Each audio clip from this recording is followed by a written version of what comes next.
Hello students, good morning to all of you. In this video we are going to talk about role of hormones. हमने previous lecture में भी hormone के role को discuss किया था, थोड़ा सा उसी को लेकर के आगे बढ़ेंगे कि हार्मोन का रोल क्या होता है ह्यूमंस की बॉडी में। तो ह्यूमंस की बॉडी में several kind of hormone secrete होते हैं, जैसे कि हमने पढ़ा था कि ह्यूमंस की बॉडी में जो हार्मोन सिक्रीट होते हैं, पहला आपने पढ़ा टेस्टोस्टेरॉन, सेकेंड था estrogen, third is thyroxine, fourth is insulin, fifth adrenaline. ये हार्मोन हमने पढ़ा था। टेस्टोस्टेरॉन कहाँ से सिक्रीट होता है? सिक्रीट फ्रॉम टेस्टिस है, ये सिक्रीट होता है टेस्टिस से, जो क्या करता है, जिसका काम होता है स्पर्म को प्रोड्यूस करना और सेकेंडरी सेक्सुअल कैरेक्टर को डेवलप करना मेल में। सेकेंड था एस्ट्रोजन कहाँ से सिक्रीट होता है? ओवरीज, जिसका काम होता है प्रोडक्शन ऑफ ओवा over egg and also responsible for secondary sexual character in female. Third था आपका थायरॉक्सिन कहाँ से सिक्रीट होता है? थायराइड ग्लैंड से सिक्रीट होता है आपका थायरॉक्सिन, जो कि थायराइड ग्लैंड कहाँ पर प्रेजेंट होती है बेटा? हमारे थोरैट, यानी जहाँ पर हमारी विंड पाइप है वहीं पर थोरैट कैविटी में हमारी जो थायराइड ग्लैंड प्रेजेंट होती है, जो थायरॉक्सिन हार्मोन को सिक्रीट करती है। इसका काम, इस हार्मोन का काम क्या होता है? ये हार्मोन हेल्प करता है it prevent goitre disease. Insulin hormone कहाँ से सिक्रीट होता है बेटा? पैंक्रियाज कहाँ पर प्रेजेंट है? Below the stomach. और ये जो हार्मोन है ये क्या करता है बेटा? प्रिवेंट फ्रॉम डायबिटीज, ये डायबिटीज से प्रिवेंट करता है। एड्रेनालिन हार्मोन को हम इमरजेंसी और स्ट्रेस हार्मोन कहते हैं, जो कहाँ से सिक्रीट होता है? एड्रीनल ग्लैंड से। एड्रीनल ग्लैंड कहाँ पर प्रेजेंट होती है? एबव द किडनी के ऊपर एक ग्लैंड प्रेजेंट होती है जिसका नाम है adrenal gland. These gland secrete a hormone name adrenaline. It is also known as stress hormone और इमरजेंसी हार्मोन। जब बॉडी किसी स्ट्रेस में होती है, इमरजेंसी की कंडीशंस में होती है, तो ये हार्मोन सिक्रीट होती है और बॉडी को एडजस्ट कर देते हैं।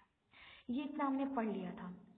इसके अलावा ये तो ह्यूमन के केस में बेटा, ह्यूमन बींग्स में ऐसा होता है, कुछ हार्मोन्स होते हैं जो फ्रॉग एंड सिल्क वर्म की लाइफ साइकिल को भी अफेक्ट करते हैं। जैसे कि इन द केस ऑफ, अगर हम अदर एनिमल्स, ह्यूमन को छोड़कर अदर एनिमल्स की बात करें, फ्रॉग की बात करें, तो फ्रॉग क्या होता है? रिप्रोडक्शन के चैप्टर में हमने पढ़ा था कि फ्रॉग की लाइफ साइकिल में क्या होता है। सबसे पहले क्या होता है? एग होता है। Egg is converted into larva. ये एग क्या है? लार्वा में कन्वर्ट होता है, जिसका नाम था टैडपोल। और ये टैडपोल क्या करता है? मेटामॉर्फोसिस करता है, यानी एक लार्वा कन्वर्ट होता है एडल्ट में।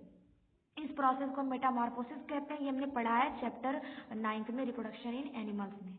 तो ये टैडपोल में क्या होती है? मेटामॉर्फोसिस होता है और ये एडल्ट फ्रॉग में कन्वर्ट हो जाता है, राइट। इस तरीके से फिर एडल्ट फ्रॉग क्या करता है? एग की लेइंग करता है, फिर ये इस एग से लार्वा बनता है और लार्वा से फिर से एडल्ट फ्रॉग बनता है। ये पूरी लाइफ साइकिल है फ्रॉग की।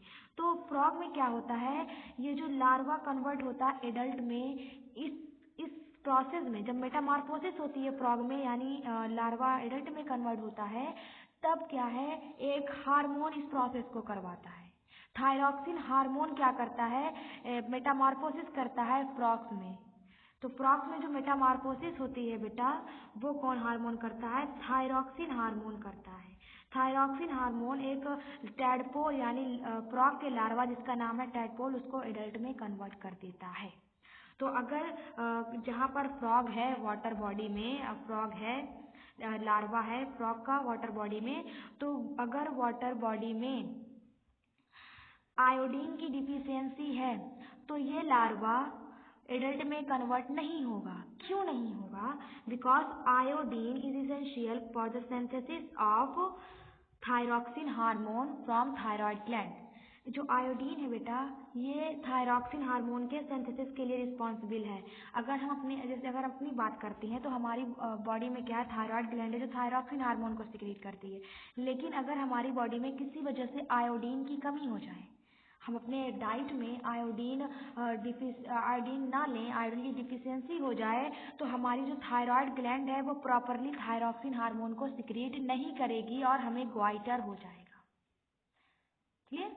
तो इस तरीके से जो थायरॉक्सिन हार्मोन है ये फ्रॉग में भी हेल्प करता है। फ्रॉग में जब मेटामॉर्फोसिस होती है तब थायरॉक्सिन हार्मोन इस मेटामॉर्फोसिस को करवाता है। तो अगर जहाँ पर टैडपोल रह रहा है उस वाटर बॉडी में आयोडीन नहीं है, तो फ्रॉग में जो थायरॉक्सिन हार्मोन है उसका सिक्रीशन कम हो जाएगा, जिसकी वजह से एक लार्वा, एक टैडपोल एडल्ट में कन्वर्ट नहीं हो पाएगा। तो जो मेटामॉर्फोसिस प्रोसेस होती है फ्रॉग में, उसके लिए थायरॉक्सिन हार्मोन ज़रूरी है और थायरॉक्सिन हार्मोन के सिंथेसिस के लिए आयोडीन ज़रूरी है। क्लियर? ये था फ्रॉग के केस में कि फ्रॉग के केस में क्या होता है। फ्रॉग के केस में थायरॉक्सिन हार्मोन होता है जो मेटामॉर्फोसिस प्रोसेस को करता है। सिल्क वर्म यानी जिस इंसेक्ट से हमें सिल्क ऑब्टेन्ड होता है उसे हम कहते हैं सिल्क वर्म। तो सिल्क वर्म में भी कुछ ऐसा होता है कि जो सिल्क वर्म में जब इसके यंग वंश को हम कैटरपिलर कहते हैं। इसका जो लार्वा होता है, यंग वंश होता है, उसको हम क्या कहते हैं? कैटरपिलर। तो ये जब कैटरपिलर एक एडल्ट वर्म में कन्वर्ट होता है तो इस प्रोसेस को हम भी क्या कहेंगे? मेटामॉर्फोसिस। कहीं पर भी कोई भी लार्वा अगर एक एडल्ट में कन्वर्ट होता है तो हम उस प्रोसेस को क्या कहते हैं? मेटामॉर्फोसिस कहते हैं।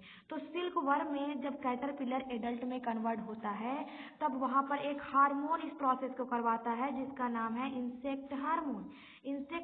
ये क्या इंसेक्ट है ना बेटा? तो इस इंसेक्ट की बॉडी से सिक्रीट होने वाला केमिकल मैसेंजर क्या होगा? हार्मोन होगा। तो इंसेक्ट हार्मोन क्या करता है? कैटरपिलर को एडल्ट वर्म में कन्वर्ट करवाता है। तो रोल ऑफ हार्मोन्स फ्रॉग के केस में क्या है?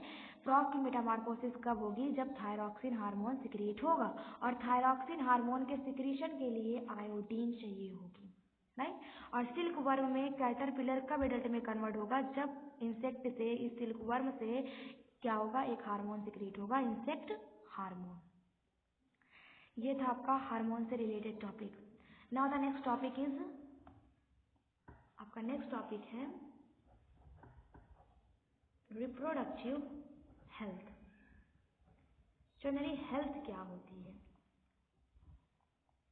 A state in which a person is mentally, socially and physically fit या फिजिकली वेल बीइंग्स। ऐसी स्टेट जिसमें एक पर्सन क्या होता है? मेंटली, फिजिकली फिट होता है या फिजिकली वेल बीइंग होता है, राइट? तो उस स्टेट को हम क्या कहते हैं? हेल्थ कहते हैं, राइट? हेल्थ क्या है? अगर एक बंदा अच्छी तरीके से मेंटली तौर पर, फिजिकली तौर पर, सोशली तौर पर अच्छी तरीके से फिट है, वेल बीइंग है, तो हम कहते हैं वो पर्सन क्या है? हेल्दी है, राइट? तो रिप्रोडक्टिव हेल्थ से मतलब ये है कि at the age of adolescence यानी टीनेजर्स की स्टेज पर जब क्या होता है, बॉडी में रैपिड चेंजेस होते हैं, रैपिड ग्रोथ होती है, सेवरल ऑर्गन का डेवलपमेंट होता है, बहुत तेज़ी से ग्रोथ होने लगती है इस स्टेज पर। तो इस स्टेज में हमें अपनी हेल्थ को माइंड में रखना चाहिए, हेल्थ पर बहुत अच्छे तरीके से फोकस करना चाहिए। हमारी हेल्थ अगर इस स्टेज पर ख़राब होगी तो हमारा जो प्रॉपरली ग्रोथ है हमारी, वो भी अफेक्ट करेगी। तो रिप्रोडक्टिव स्टेज पर अपनी हेल्थ को मेंटेन करने के लिए, अपनी हेल्थ बनाए रखने के लिए हमको 3 चीज़ें ज़रूरी है। एक तो हमारी पर्सनल हाइजीन अच्छी होनी चाहिए। हमारी पर्सनल हाइजीन कैसी होनी चाहिए? अच्छी होनी चाहिए। दूसरा, हमें कैसी खाना लेना चाहिए? हमें बैलेंस डाइट लेना चाहिए। कैसी डाइट? Balance diet. और फिजिकल एक्सरसाइज करनी चाहिए। अगर हम ये तीनों चीज़ें करते हैं तो हमारी जो हेल्थ है वो क्या रहेगी? हम फिट रहेंगे, हमारा माइंड भी फ्रेश रहेगा, हमारी फिजिकल फिटनेस भी बनी रहेगी, हमारे अंदर कोई डिजीज़ नहीं होगी। कहने का मतलब ओवरऑल हम हेल्दी रहेंगे। तो हेल्दी रहने के लिए, हेल्दी रहना टीनेजर्स पर या रह सकते हैं। एडोलेसेंट स्टेज पर बहुत ज़रूरी है क्योंकि ये वो स्टेज होती है जिसमें बॉडी में बहुत सारे चेंजेस होते हैं, बहुत तेज़ी से बॉडी ग्रोथ करती है। और इस हेल्दी रहने के लिए हमें अपनी पर्सनल हाइजीन को अच्छा करना होगा और बैलेंस डाइट लेना होगा, फिजिकल एक्सरसाइज करनी होगी। बैलेंस डाइट क्या होती है जान लेते हैं पहले। पर्सनल हाइजीन, फिर बैलेंस डाइट, फिर फिजिकल एक्सरसाइज। तो पर्सनल हाइजीन मतलब अपने आप को क्लीन करना, राइट। हमें डेली बात करना चाहिए, नहाना चाहिए, क्योंकि एडोलेसेंस स्टेज पर क्या होता है, स्वीट एंड सीबेसियस ग्लैंड की एक्टिविटी बढ़ जाती है जिससे बॉडी स्मेली हो जाती है, बॉडी से स्मेल आती है। तो इसलिए हमें ये ज़रूरी है कि हम डेली कम से कम एक बार तो ज़रूर नहाएं, जिससे कि हमारी बॉडी स्मेल ना करे, क्लीन रहे। दूसरा ये कि in the case of female को या गर्ल्स को चाहिए कि ड्यूरिंग मैंस्टुरेशन, क्योंकि इस स्टेज पर, एडोलेसेंस स्टेज पर मैंस्टुरेशन स्टार्ट हो जाता है, तो मैंस्टुरेशन के दौरान वो ज़्यादा क्लीन रहें, बिकॉज अगर वो क्लीन नहीं रहेंगी तो बहुत सारे जर्म्स और बैक्टीरियाज क्या होंगे, उनके रिप्रोडक्टिव ऑर्गन पर अटैक कर सकते हैं, उन्हें अफेक्ट कर सकते हैं, डिजीज़ हो सकती है। तो वैसे तो पर्सनल हाइजीन हर स्टेज पर अच्छी होनी चाहिए, लेकिन एडोलेसेंस स्टेज पर कुछ ज़्यादा अपने आप को क्लीन रखने की ज़रूरत होती है, क्योंकि बहुत सारी चीज़ें बॉडी से सिक्रीट होना स्टार्ट हो जाती हैं, राइट। दूसरी चीज़ है बैलेंस डाइट। किसी भी स्टेज पर अगर हेल्दी रहना है तो हमें कैसे खाना लेना चाहिए, कैसे फूड लेना चाहिए, बैलेंस डाइट वाले फूड लेना चाहिए। बैलेंस डाइट क्या होता है, a diet that contain different kind of food in certain quantity. ऐसे फूड जिसमें सारे जो डिफरेंट न्यूट्रिएंट्स हैं वो एक सर्टेन क्वांटिटी में हो। जैसे हम फूड क्यों लेते हैं, हम फूड लेते हैं ताकि हमारी बॉडी में प्रोटीन की कमी ना हो जाए, कार्बोहाइड्रेट मिल जाए, हमारी बॉडी को प्रोटीन मिल जाए, फैट मिल जाए। तो जो डिफरेंट काइंड ऑफ न्यूट्रिएंट्स हैं वो कैसे हो, एक फिक्स एक सर्टेन क्वांटिटी में हो, कुछ ज़्यादा या कम ना हो। तो ऐसे फूड को हम कहते हैं बैलेंस डाइट, जिसमें फैट, कार्बोहाइड्रेट, प्रोटीन्स, ये सारे क्या होते हैं, एक सर्टेन प्रपोर्शन में प्रेजेंट होते हैं, राइट। तो हमारी बैलेंस डाइट क्या है, रोटी और सब्जी और दाल, ये है बैलेंस डाइट। इसको अगर हम इसको खाते हैं तो हमारी बॉडी में ना तो फैट की कमी होगी, ना तो फैट ज़्यादा होगा, ना कार्बोहाइड्रेट की कमी होगी और ना ही प्रोटीन की कमी होगी, बिकॉज इसमें क्या होते हैं, सारे न्यूट्रिएंट्स एक सही क्वांटिटी में, सही प्रपोर्शन में प्रेजेंट होते हैं। इसके अलावा मिल्क क्या है, मिल्क अपने आप में एक बैलेंस डाइट है। अगर आप मिल्क लेते हो तो आपकी बॉडी को फैट और कार्बोहाइड्रेट्स और जो ये प्रोटीन्स हैं, ये सारी चीज़ें अपने आप मिल जाएंगी। तो मिल्क क्या है, अपने आप में एक खुद बैलेंस डाइट है, राइट। इसके अलावा आप बहुत सारी ऐसे वेजिटेबल्स हैं जिनसे हमें विटामिन मिलती है, जैसे कि जैगरी है, ग्रीन वेजिटेबल्स हैं, उसमें रिच विटामिन होती है, या फिर बहुत सारे ऐसे फ्रूट्स हैं जिसमें बहुत ज़्यादा अमाउंट में आयरन होता है और जिससे हमारी बॉडी में खून की कमी नहीं हो पाती, जैसे कि आपका गुआवा है। तो ये सब क्या है, आपके ऐसे फ्रूट्स हैं जो हमारी बॉडी में ब्लड की डिफिशियंसी नहीं होने देते। तो एडोलेसेंट स्टेज पर हमें अपने हेल्थ को बहुत बना करके रखना है और इस स्टेज पर हमें अपनी बॉडी को क्लीन भी करना है और अच्छे फूड लेने हैं, बैलेंस डाइट वाले फूड लेने हैं, वेल नरिश फूड लेने हैं, कुछ उल्टा सीधा नहीं खाना है।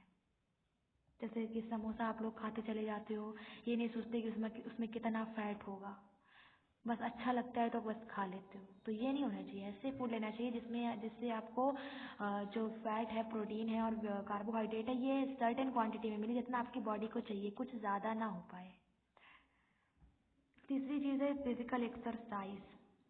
फिजिकल एक्सरसाइज क्या है बेटा, अगर आप एक्सरसाइज करते हो, राइट, तो क्या होता है, आपकी बॉडी फिट रहती है, राइट। आप अच्छा महसूस करते हो, फ्रेश एयर में। अगर आउटडोर गेम खेलते हो, सुबह मॉर्निंग में फ्रेश एयर में आप वॉकिंग करते हो, एक्सरसाइज करते हो, तो इससे क्या होगा, आपकी बॉडी में हेल्दी रहेगी, कोई डिजीज़ नहीं होगी बेटा। तो फिजिकल एक्सरसाइज और बैलेंस डाइट और पर्सनल हाइजीन अच्छी होने से आपकी बॉडी क्या रहेगी, हेल्दी रहेगी। और जब आपकी बॉडी हेल्दी रहेगी, दैट इज़ आप रिप्रोडक्टिवली तौर पर भी हेल्दी रहेंगे। क्लियर। तो ये चैप्टर्स आपका ओवरऑल कंप्लीट होने वाला है। इसमें आपने रिप्रोडक्टिव हेल्थ पढ़ लिया, हार्मोन्स का रोल पढ़ लिया। अब एक आपका लास्ट टॉपिक बचा हुआ है जो है आपका say no drugs, say to no drugs.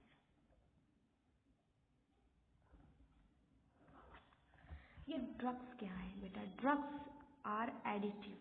ये एक एडिटिव है जिनको अगर आप एक बार ले लेते हो ना तो बार बार लेने की लत लग जाती है। एक बार आपने ले लिया इसको कि चलो हाँ यार एक बार ले लेते हैं, देखते हैं कैसा होता है टेस्ट, तो अगर आप एक बार ले लोगे ना इस चीज़ को तो आपकी बॉडी बार बार उस चीज़ को लेने के लिए आपको फोर्स करेगी। आपको उसको एक बार ले लिया मतलब लत लग गई, आप उसको बार बार लोगे। तो ड्रग्स को नहीं लेना चाहिए। जनरली एडोलेसेंट स्टेज पर क्या होता है, टीनेजर पर क्या होता है कि कभी कभी कुछ बॉडी में जब रैपिड ग्रोथ होती है, कुछ हार्मोन सिक्रीशन बढ़ता है तो क्या होता है, कुछ लोग इनसिक्योर फील करने लगते हैं, कंफ्यूज रहते हैं, इनसिक्योरिटी आ जाती है उनमें। तो अगर इस इनसिक्योरिटी की हालत में कोई आपको मशवरा देता है कि भाई ड्रग्स ले लो बहुत अच्छा फील करोगे, कोई एकदम आपकी माइंड बिल्कुल फ्रेश रहेगा, तो आपको उसको डायरेक्टली मना कर देना है। क्योंकि बेटा ये जो ड्रग्स होते हैं ये एडिटिव होते हैं। अगर आप एक बार इसको ले लोगे तो आपकी बॉडी बार बार उस चीज़ को फोर्स करेगी कि आप इसको दोबारा लें, और दोबारा लेने से ये आपकी बॉडी को नुकसान पहुंचाएगा। आपकी बॉडी में ये ड्रग्स डिपॉजिट होता रहेगा और एक स्टेट ऐसी आएगी जब आपका कोई ऑर्गन फेल हो जाएगा। सपोज आपकी किडनी फेल हो जाएगी, लीवर फेल हो जाएगा। तो अगर आपको कोई भी कहता है ड्रग्स लेने के लिए तो आपको उसको क्या कहना है? नो कहना है। ठीक। वैसे भी बहुत सारी ऐसी डिजीज़ हैं जो ड्रग्स, जैसे कि हम ड्रग्स कैसे लेते हैं, या तो माउथ के थ्रू लेते हैं या फिर थ्रू इंजेक्शन, या फिर इंजेक्शन के थ्रू लेते हैं। तो बहुत ऐसे डिजीज़ भी ट्रांसमिट होने का खतरा रहता है। जैसे कि आपने सुना होगा एक डिजीज़ होती है AIDS, acquired immuno deficiency syndrome. इसके बारे में आप लोगों ने सुना होगा कि एड्स एक डिजीज़ है, एक्वायर्ड इम्यूनो डेफिशिएंसी सिंड्रोम एक डिजीज़ है जो HIV से काज होती है, ह्यूमन इम्यूनो वायरस से काज होने वाली डिजीज़ है एड्स। एड्स में क्या होता है बेटा, इसमें हमारे जो अंदर डिजीज़ से, पैथोजन से लड़ने की क्षमता है, कैपेसिटी है, वो ख़त्म हो जाती है इस डिजीज़ में। तो अगर आपको मामूली सा कॉमन कोल्ड हो जाता है तो वो ख़त्म नहीं होता, क्योंकि हमारे अंदर जो लड़ने की पावर है डिजीज़ से वही ख़त्म हो जाती है इस डिजीज़ में। तो अगर कोई भी एड्स का पेशेंट है उसको मामूली सा कॉमन कोल्ड हो जाएगा तो वो ख़त्म नहीं होगा, वो धीरे धीरे निमोनिया में कन्वर्ट हो जाएगा, बहुत सीवियर हो जाएगा, खतरनाक हो जाएगा, और फाइनली एड्स पेशेंट की डेथ हो जाएगी। तो ये बहुत ही खतरनाक डिजीज़ है। तो ये डिजीज़ इसलिए बता रहे हैं बेटा कि ये डिजीज़ जो है इंजेक्शन के थ्रू ट्रांसमिट होती है। अगर किसी थ्रू इंजेक्शन की ये डिजीज़ ट्रांसमिट होती है, क्या होता है, अगर कोई एड्स का पेशेंट है, उसने सिरिंज के हेल्प से, इंजेक्शन की हेल्प से अपनी बॉडी में ड्रग्स लिया है, और आपने भी उसी सिरिंज का, उसी इंजेक्शन का यूज़ कर रहे हो ड्रग्स लेने के लिए, तब क्या होगा, आपकी बॉडी में भी ये जो उसकी बॉडी में वायरस था वो आपकी बॉडी में भी इंटर कर जाएगा और आप भी एड्स के पेशेंट हो जाओगे। राइट। तो इसलिए कहते हैं कि ड्रग्स वगैरह नहीं लेना चाहिए। हो सकता है भाई जो तुम्हें कह रहा है कि लो इससे ड्रग्स ले लो, इंजेक्शन लगा लो, बहुत सुकून मिलेगा, तो हो सकता है उसने किसी और को भी दिया हो और उसकी बॉडी में एड्स रहा हो, तो ऐसे तो आपकी बॉडी में भी एड्स हो जाएगा अगर आप वही इंजेक्शन यूज़ कर लोगे। राइट। तो इसीलिए ड्रग्स के लिए मना किया जाता है। इसके अलावा एड्स जो है वो और भी तरीकों से फैलता है, सिर्फ एक ही तरीका नहीं है इसका। It is also transmitted from mother, from infected mother to her child,